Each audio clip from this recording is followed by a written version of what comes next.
2 girls, 1 guy is a threesome. 2 guys, 1 girl is a train.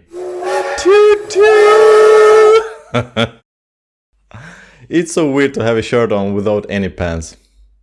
Fuck it. How'd you guys hear about this? Someone told me about this on Tinder, actually. I believe she's gonna be your 6 o'clock. This is like a double blind.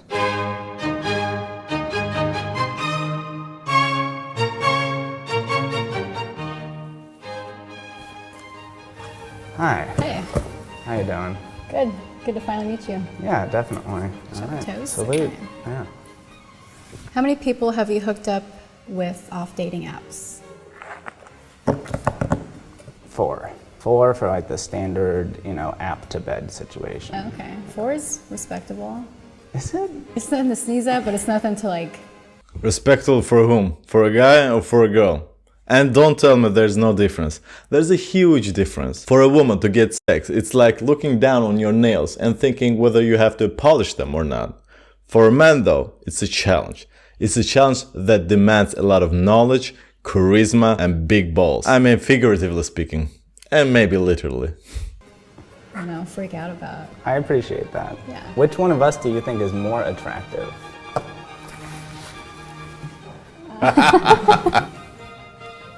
Weird question.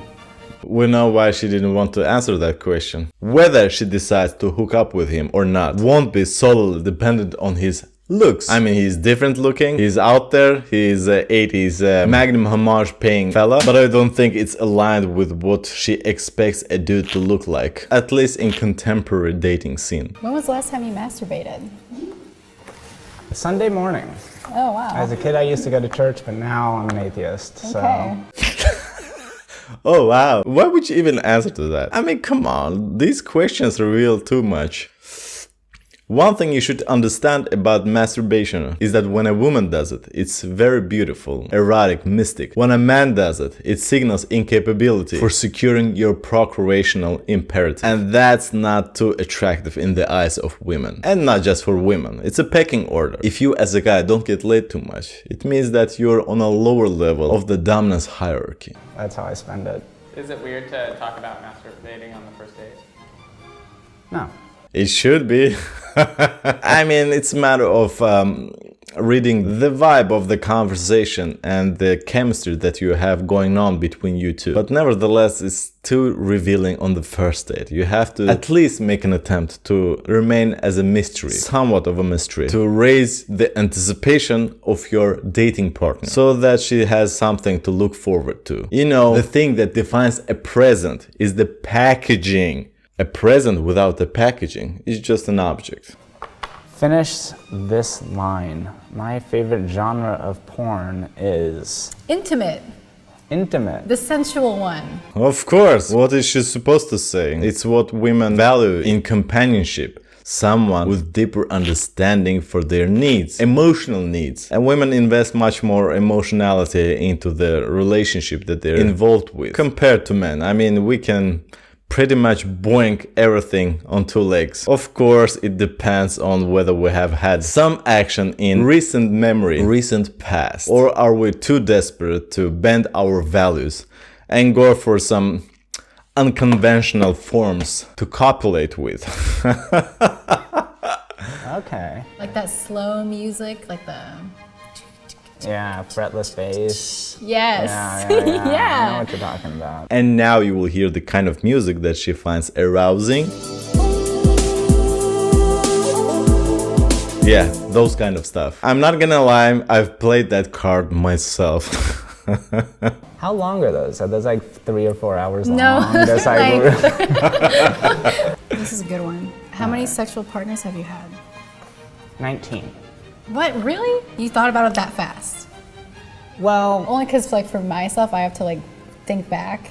I like to have just a really easy answer for that one. Can I take another shot? Is that cool? Yeah. Okay. Yeah, would you pour me one? Sure. 19 is pretty okay, actually, for a guy. If I'm not mistaken, the average dude is having around 7 partners in a lifetime. What's something you miss about your last serious ex? Being guiltlessly lazy. Wow. Yeah, that's like my favorite thing in the world is when you're just lying around and someone is supporting you in lying around. It's like, I'm That's gonna a watch rare another gem. episode, and they're like, oh yeah, that sounds great right now. I wouldn't express myself in that kind of a manner. I would say something like our views and ideals didn't match, didn't align, so we had to go separate ways. Because talking negatively about your ex on your current date doesn't look good. It's like you're blaming the end of the relationship totally and wholeheartedly on the other person, which is never the case. There's a mutual process going on where you both have to work upon that relationship in order to keep it going. Something to keep in mind. Never utter yourself negatively about your exes. Finish this line. I lost my virginity to... A girlfriend of mine in a graveyard. Really? Yeah. Was that on a tombstone or... Yeah, you know those bas relief etchings that people do Yeah. for like European graveyards? I'll let your imagination deal with the rest, but...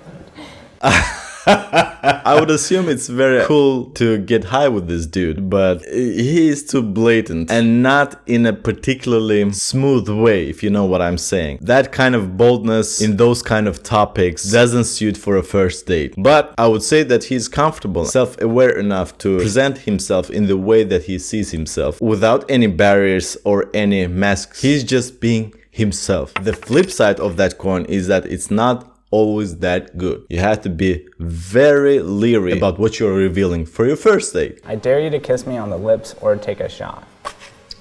She'll take a shot. You see how she is gazing into the sky, into the oblivion. It's because she's not ready for this kind of an extravagant character. I didn't want to take a shot of vodka on that. Wow. Have you ever had a threesome? And if not, would you? Yes. And would I? No. Just a lot of bodies, just a lot of work, real pain in the ass. I would say it depends on the leadership of the main character, so to speak. And if I'm recalling correctly, 2 girls, 1 guy is a threesome. 2 guys, 1 girl is a train. Can you show me your Tinder/Grindr/Bumble profile right now? I am not on those websites, but I do have Goodreads and an email address. All right, show me your Goodreads. Okay. I read The Professor and the Madman. That was a good one. Yeah? Yeah, that was an interesting one. Cool. Cheers to that. He gives off too much of a friendly vibe. There's no tension. And arousal has to be anxious for something to happen. If the woman is too comfortable in your company, that means that she's not threatened and she submits to you when she's threatened. I don't mean threatened as in getting abused. I mean threatened as in being in awe for what she's seeing in front of her eyes. She has to feel strength. And the submitting that she does is at her free will. What sound do you make when you're having sex? Can you make it right now? I don't think about these things in the act, you know? It's not like that was a weird noise, like goes right through my head after making it. I'm a little preoccupied. So I didn't make the noise, so I'll take this, but I'm gonna shoot that question right back at you. There it was right there. Oh, wow. He's too quirky for her, and she had already checked out at the beginning. Today's lesson is to not reveal too many of your cards. More videos on gender dynamics. Watch all of them if you want to be entertained. But for now, Hossein, out! Would you guys consider going on a second date with each other? I'll answer it honestly, and yeah. Yeah, sure. Well, she sounded eager. No way in hell.